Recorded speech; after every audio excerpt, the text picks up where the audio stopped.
बिस्मिल्लाहिर्रहमानिर्रहीम। अस्सलाम वालेकुम students, welcome again to Aspire online classes. और मैं हूं आपका बायोलॉजी टीचर मोहम्मद रहील साबर। और आज हम शुरू करने जा रहे हैं लेक्चर 8। तो लेक्चर 8 में हम क्या डिस्कस करेंगे? लेक्चर 8 हमारा जो है वो है लाइसोसोम्स के ऊपर। और लाइसोसोम्स के बारे में हम क्या क्या सीखेंगे? लाइसोसोम में हम पढ़ेंगे इसकी डिस्कवरी और इंट्रोडक्शन, उसका स्ट्रक्चर, उसकी फॉर्मेशन, उसकी फॉर्म्स, और फाइनल में हम डिस्कस करेंगे फंक्शंस को। ठीक है जी। आइए जी फर्स्ट स्टार्ट करते हैं इसकी डिस्कवरी और इसके इंट्रोडक्शन से। डिस्कवरी बेसिकली डी ड्यूव जो था 1949 में फर्स्ट टाइम जो था वो इसने इसको क्या किया था, डिस्कवर किया था। ठीक है जी। और ये है क्या, सिर्फ और सिर्फ यूकैरियोटिक सेल में होता है, ये प्रोकैरियोटिक सेल में नहीं होता। सिंगल मेम्ब्रेन बाउंडेड ऑर्गेनेलीज है। स्टूडेंट अगर आपको याद हो तो कुछ लेक्चर्स पहले बताया था कि जो ऑर्गेनेलीज होते हैं वो सिंगल मेम्ब्रेन भी होते हैं, वो डबल मेम्ब्रेन भी होते हैं, वो विदाउट मेम्ब्रेन भी होते हैं। तो हमारे पास ये जो लाइसोसोम है ये सिंगल मेम्ब्रेन बाउंडेड ऑर्गेनेली है। ठीक है जी। ये आपके सामने इसका स्ट्रक्चर शो हो रहा है। तो एक ही मेम्ब्रेन है और इस मेम्ब्रेन के अंदर ये लिखा हुआ है जी हाइड्रोलाइटिक एंजाइम है। ठीक है जी। और वो हाइड्रोलाइटिक एंजाइम इनक्लोज है एक सिंगल मेम्ब्रेन के अंदर। ठीक है जी। आइए जी नेक्स्ट इसके स्ट्रक्चर को डिस्कस करते हैं। मेम्ब्रेन बाउंडेड है जी, डेफिनेटली सिंगल मेम्ब्रेन है तो मेम्ब्रेन बाउंडेड होगा। Contain hydrolytic enzyme. Student hydrolytic enzyme stands for those enzymes which are responsible to break the complex substances into the simple one. अब complex को simple में convert करना ये तो डाइजेशन होती है। इसका मतलब ये हुआ कि इसमें जो एंजाइम होंगे वो डाइजेशन में इन्वॉल्व होंगे।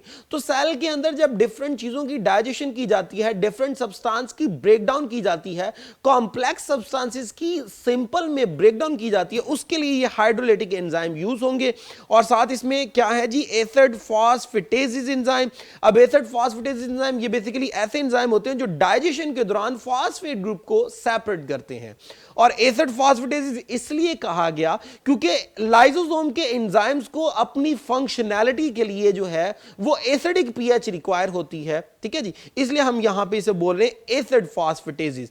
ठीक है जी। तो ये एंजाइम जो है वो इसके अंदर शामिल होते हैं। मैंने जैसे पहले बताया हाइड्रोलाइटिक एंजाइम है तो काम क्या करेगा, ये पावरफुल डाइजेस्टिंग एंजाइम्स होते हैं। ठीक है जी। आइए जरा फॉर्मेशन ऑफ लाइसोसोम की तरफ चलते हैं। अब मैंने कहा जी डाइजेशन का काम करेंगे और एंजाइम होंगे। तो जब एंजाइम होंगे तो स्टूडेंट एंजाइम बाय नेचर तो प्रोटीन होते हैं। अब प्रोटीन कौन बनाता है, वो तो राइबोसोम बनाते हैं। इसका मतलब ये हुआ कि प्रोटीन RER के ऊपर मौजूद राइबोसोम बना रहे होंगे और वो बनाने के बाद उन प्रोटीन्स को एंजाइम की फॉर्म में कहां भेजेंगे, गोल्गी apparatus के पास। अब गोल्गी apparatus जो है वो बॉडी की रिक्वायरमेंट के मुताबिक उसकी क्या करेगा, प्रोसेसिंग करेगा। और प्रोसेसिंग करने के बाद उनको लाइसोसोम की फॉर्म में छोटी छोटी पैकिंग के अंदर क्या कर देगा, रिलीज कर देगा। ठीक है जी।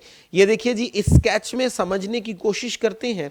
ये हमारे पास रफ एंडोप्लाज्मिक रेटिकुलम है। इसने प्रोटीन के कंटेंट बना के छोटे से ट्रांसपोर्ट वेसिकल की फॉर्म में क्या कर दिए, ट्रांसफर कर दिए टुवर्ड्स गोल्गी apparatus। जैसे कि लास्ट लेक्चर में आपने पढ़ा कि गोल्गी apparatus का जो फॉर्मिंग फेज था वो रिसीव करता है। सिस्टर्नी टू सिस्टर्नी जो है वो कंटेंट क्या होता है जी, ट्रांसफर होता है। जब वो ट्रांसफर होगा तो फाइनल जो है वो मैच्योरिंग फेज से, ये वाला जो है ये मैच्योरिंग फेज है, यहां पर वो प्रोसेस कंटेंट निकलता है गोल्गी वेसिकल की फॉर्म में। उसी गोल्गी वेसिकल को हम क्या बोलते हैं, लाइसोसोम। तो इसका मतलब ये हुआ कि हमारे पास वो जो गोल्गी वेसिकल हैं वो असल में क्या है, लाइसोसोम ही है। अब ये छोटे से जो पार्टिकल हैं यहां से स्प्लिट होके निकलते हैं, बॉडीड ऑफ होके निकलते हैं, इसलिए तो इसको लाइसोसोम कहा गया।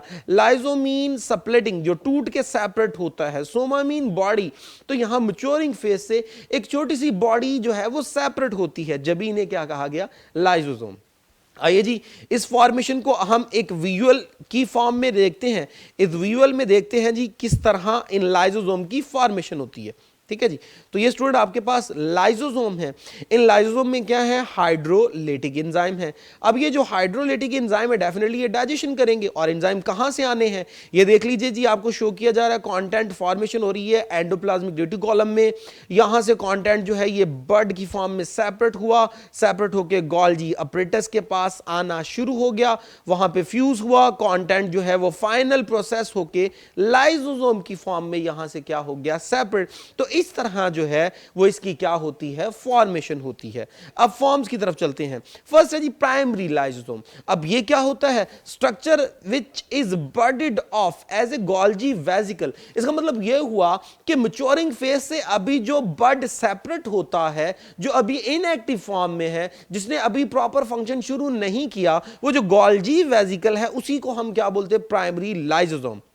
नेक्स्ट जी सेकेंडरी लाइसोसोम। तो फैगोसिटिक वैक्यूल। अब फैगोसिटिक वैक्यूल क्या होते हैं, जब सेल एंडोसाइटोसिस करते हैं, फैगोसाइटोसिस करते हैं, यानी बाहर से किसी भी सब्सटेंस को इंगल्फ करते हैं, तो उस इंगल्फ करने पर उसको हमने पढ़ा था इनफोल्डिंग करके अंदर ले आते हैं। तो वो जो इनफोल्ड करके जो छोटा सा वैक्यूल बनता है, उस वैक्यूल को हम बोलते हैं फैगोसिटिक वैक्यूल। अब उस फैगोसिटिक वैक्यूल में अगर फूड है या कोई भी किसी किस्म का कंटेंट है, बैक्टीरिया है, वायरस है, उसको अगर डाइजेस्ट वगैरह करना है तो उसके साथ फौरन प्राइमरी लाइसोसोम अटैच होता है। जैसे ही उस फैगोसिटिक वैक्यूल के साथ प्राइमरी लाइसोसोम अटैच होगा, अब जो स्ट्रक्चर बनेगा उस स्ट्रक्चर को हम क्या बोलते हैं, सेकेंडरी लाइसोसोम। वो जो सेकेंडरी लाइसोसोम होता है फिर वो डाइजेशन करना शुरू करता है उस फैगोसिटिक वैक्यूल में जो चीज भी इंगल्फ की गई थी। ठीक है जी। तो लाइसोसोम अब क्या होगा, इन एक्शन होगा, यानी प्राइमरी लाइसोसोम अभी बन के सेपरेट हुआ था, अभी उसने फंक्शन शुरू नहीं किया था, लेकिन जब वो फैगोसिटिक वैक्यूल से जुड़ जाएगा, अब उसने आने वाली इंगल्फ होने वाली चीज को डाइजेस्ट करना है, डाइजेशन स्टार्ट करनी है। इसका मतलब अब फंक्शन क्या हो जाएगा, शुरू हो जाएगा। ठीक है जी। अब इसको जरा समझते हैं। ये गोल्जी वेसिकल है, गोल्जी वेसिकल ने ये बना के दिया। अब ये जो बना के दिया स्ट्रक्चर, इसके अंदर एंजाइम है, अभी फंक्शन शुरू नहीं हुआ, तो जब तक इसके अंदर एंजाइम है, ये सारे का सारा आपके पास क्या क्या रहेगा, प्राइमरी लाइसोसोम। ठीक है जी। और ये है आपके पास एक शो हो रहा है वेसिकल फैगोसोम, यानी जो फैगोसाइटोसिस से जो कंटेंट रिसीव हुआ, जिसे आप फैगोसिटिक वैक्यूल भी कह सकते हैं। अब इसके साथ ये देख लीजिए, वैक्यूल के साथ लाइसोसोम अटैच हो रहा है। अब जो स्ट्रक्चर बनेगा वो होगा सेकेंडरी लाइसोसोम, क्योंकि अब एंजाइम इन एक्शन होंगे, अब आने वाली चीज को क्या किया जाएगा, डाइजेस्ट किया जाएगा। ठीक है स्टूडेंट। तो ये इसकी दो थी फॉर्म। अब नेक्स्ट हम डिस्कस करते हैं जिसके फंक्शन में फर्स्ट है जी फैगोसाइटोसिस। अब फैगोसाइटोसिस क्या है, बाहर से किसी भी चीज को सेल का इंगल्फ कर लेना अपनी मेम्ब्रेन को इनफोल्ड करके, वो फैगोसाइटोसिस थी, जिसमें हमने कहा था सॉलिड पार्टिकल क्या किए जाते हैं, इंगल्फ किए जाते हैं। तो उन सॉलिड पार्टिकल्स को जो बाहर से रिसीव किए हैं उनको प्रॉपर डाइजेस्ट करना किसका काम है, फैगोसाइटोसिस के लिए लाइसोसोम का काम है। इसका मतलब यह हुआ कि लाइसोसोम में क्या होंगे, डाइजेस्टिंग एंजाइम होंगे, और वो डाइजेस्टिंग एंजाइम आने वाली उस फूड को क्या करेंगे, डाइजेस्ट करेंगे। सो स्टूडेंट यहां पे देख लीजिए, ये हमारे पास एक फूड पार्टिकल है जो अंदर की तरफ जो है वो क्या हो रहा है, एंटर हो रहा है। तो मेम्ब्रेन ने एक प्रॉपर इनफोल्डिंग की और उसको रिसीव कर लिया, और क्या बन गया, फूड वैक्यूल बन गया, जिसे आप फैगोसिटिक वैक्यूल भी बोलते हो या फैगोसोम बोलते हो। अब ये क्या करेगा, इस प्राइमरी लाइसोसोम से अटैच होगा, क्या बन गया, सेकेंडरी। अब यहां पे क्या स्टार्ट हो चुकी है, डाइजेशन। तो जो फैगोसिटिक वैक्यूल है उसके साथ मिलकर डाइजेशन करना, जो बाहर से जो फूड पार्टिकल्स आए हैं उनकी, ये होती है phagocytosis which is done by lysosome. आइए सो नेक्स्ट डिस्कस करते हैं इसका नेक्स्ट फंक्शन क्या है जी, डिफेंस का काम करना। अब डिफेंस का काम किस तरह, engulf and destruct any bacteria. तो अगर सेल ने किसी किस्म का कोई भी बैक्टीरिया जो था वो क्या कर लिया, इंगल्फ कर लिया, सेल के अंदर कोई बैक्टीरिया, कोई वायरस जो था वो क्या हो गया, वो एंटर हो गया। अब उसके साथ भी क्या करता है जी, लाइसोसोम अटैच होता है और उसको डाइजेस्ट करता है। तो इस तरह क्या हुआ, सेलुलर लेवल पे हमारी बॉडी में डिफेंस का काम लाइसोसोम कर रहा होता है। अब किस तरह कर रहा होता है जी, ये देखिए जी इस तरह। When particles such as viruses or bacteria are ingested by phagocytosis, the lysosome fuses with the particle-containing vesicle, called a phagosome, and delivers the hydrolytic enzymes. तो स्टूडेंट इस तरह जो था वो क्या किया जाता है जी, जिस तरह इसको इंगल्फ कर लिया गया, तो इंगल्फ करने के बाद अभी लाइसोसोम इसके साथ अटैच होगा, और अटैच होकर इसको क्या कर देगा, डाइजेस्ट कर देगा। ठीक है जी। नेक्स्ट इसके नेक्स्ट फंक्शन को देखते हैं। नेक्स्ट फंक्शन है जी autophagy. Auto stands for self, phagy stands for eating, self eating, यानी कि जिसमें वो सेल के अपने कंपोनेंट्स को खाना शुरू कर देता है। कौन कौन से component, old worn out part, जैसे कि माइटोकॉन्ड्रिया वगैरह पुराना हो गया, खराब हो गया, ठीक तरह फंक्शन नहीं कर रहा, उसको प्रॉपर तरीके से डाइजेस्ट करने का काम वो क्या कहलाता है जी? ऑटोफेगी। क्यों? क्योंकि mitochondria is the part of the cell और लाइसोसोम सेल के अपने पार्ट को ही क्या किया जा रहा है? डाइजेस्ट किया जा रहा है। इसे हम क्या बोलते हैं? ऑटोफेगी। ठीक है जी। अब इस ऑटोफेगी के करने का मकसद क्या होता है? ताकि मटेरियल्स को प्रॉपर रिसाइकिल किया जाए, रीन्यू किया जाए। ठीक है जी। सो किस तरह, ये देखिए जी, ये हमारे सामने इस डायग्राम में देखिए जी, यहां पर ये हमारे पास माइटोकॉन्ड्रिया है, तो ये मेम्ब्रेन जो है ये प्रॉपर इसको इंगल्फ करने आ रही है, यहां पे इसको प्रॉपरली क्या कर लिया गया? इंगल्फ कर लिया गया। अब ये जो आपके पास वैक्यूल बना है इसे बोलते हैं ऑटोफेगोसोम। ठीक है जी, क्योंकि इसमें सेल के अपने पार्टिकल को क्या किया जा रहा है? इंगल्फ किया जा रहा है। और अब की बार अब क्या बना? ये देखिए जी, लाइसोसोम, लाइसोसोम अटैच हो गया इस ऑटोफेगोसोम के साथ, यानी अब ये बन गया सेकेंडरी लाइसोसोम। और यहां पे क्या किया गया? उस माइटोकॉन्ड्रिया के कंटेंट को डाइजेस्ट कर दिया गया, ताकि इसको फ्यूचर में दोबारा जब जरूरत पड़े तो इन्हीं कंटेंट को दोबारा नए माइटोकॉन्ड्रिया वगैरह बनाने के लिए या किसी और पर्पस के लिए क्या किया जाए? यूज किया जाए। ठीक है जी। इस ऑटोफेगी को आइए जी हम इस तरह एक और वीडियो की फॉर्म में भी देखते हैं। Lysosomes also fuse with organelles such as old mitochondria. This results in the destruction and recycling of these structures. सो इस तरह क्या किया गया जी? माइटोकॉन्ड्रिया की क्या कर दी गई? डिस्ट्रक्शन कर दी गई। ठीक है जी। आइए जी अब इसी ऑटोफेगी को कुछ इस और अंदाज में देखते हैं जी। यहां देखिए जी, आपके पास इसमें यहां पे देखिए जी, यहां पे क्या हो रहा है जी? ये आपके सामने मेम्ब्रेन, जैसे पीछे मैंने डायग्राम में आपको शो की थी, ये मेम्ब्रेन बन रही है और आहिस्ता आहिस्ता चेक करिए जी, इसको इंगल्फ करने के लिए आ रही है। ठीक है जी। अब ये बन गया जी आपके पास ऑटोफेगोसोम, ये आपके पास लाइसोसोम है। अब लाइसोसोम मूव कर रहा है टुवर्ड्स ऑटोफेगोसोम की तरफ, फ्यूजन हो गया, फ्यूजन के बाद क्या कर दिया गया? उसको डाइजेस्ट कर दिया गया, ब्रेक कर दिया गया, और जो कंटेंट बनेगा उसको क्या कर दिया गया जी? एक्सपोर्ट कर दिया गया इनटू द साइटोप्लाज्म, ताकि फ्यूचर में क्या कर दिया जाए? यूज कर लिया जाए। ठीक है जी। सो नेक्स्ट फंक्शन जो है हम डिस्कस करते हैं जी। नेक्स्ट फंक्शन क्या है जी? इन स्टारवेशन। स्टारवेशन स्टैंड्स फॉर, अब जो है वो कुछ दिनों से आपने खाना नहीं खाया, और जब खाना नहीं खाया बॉडी को एनर्जी की जरूरत है। अब एनर्जी तो जो है वो आप तभी लोगे जब आप फूड रिसीव करोगे। फूड तो आप रिसीव नहीं कर रहे, जब फूड आप रिसीव नहीं कर रहे तो उस वक्त क्या होता है? बॉडी के अंदर जो डिफरेंट जगहों पर, डिफरेंट सेल्स के अंदर जो स्टोर फूड पड़ा होता है, उसको फिर क्या किया जाता है जी? लाइसोसोम उसको ब्रेक करता है, और ब्रेक कर कर क्या करता है? आपकी बॉडी को एनर्जी देता है। तो इस तरह बॉडी के अंदर जो फिजियोलॉजिकल प्रोसेसेस हैं, जिनमें क्या किया जाता है? डिफरेंट सब्सटेंस को ब्रेक करके बॉडी को एनर्जी दी जाती है at the time of starvation, वो भी लाइसोसोम करता है। इसके अलावा also called degeneration of the cell during developmental process. क्या मतलब?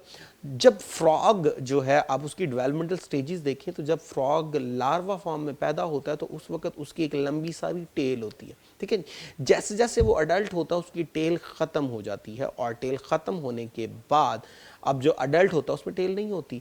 तो अब उस जो है वो एम्ब्रियोनिक डेवलपमेंट के दौरान उस टेल को खत्म करना, सारे सेल्स का डीजनरेट हो जाना और टेल डिस्कार्ड कर देना, खत्म कर देना, ये सारा काम कौन कर रहा होता है? लाइसोसोम। तो असल में टेल के सेल्स के अंदर लाइसोसोम पैदा होते हैं, वो सेल्फ डिस्ट्रक्शन करते हैं, सारे सेल्स को मार दिया जाता है, जिसे आपने किसी जमाने में अपोप्टोसिस का नाम दिया था। तो सेल्स में अपोप्टोसिस होती है, वो लाइसोसोम करता है, सारे सेल डीजनरेट कर दिए जाते हैं, इस तरह टेल को खत्म कर देते हैं। तो इस तरह डेवलपमेंटल प्रोसेस में का जो है वो रोल है लाइसोसोम का।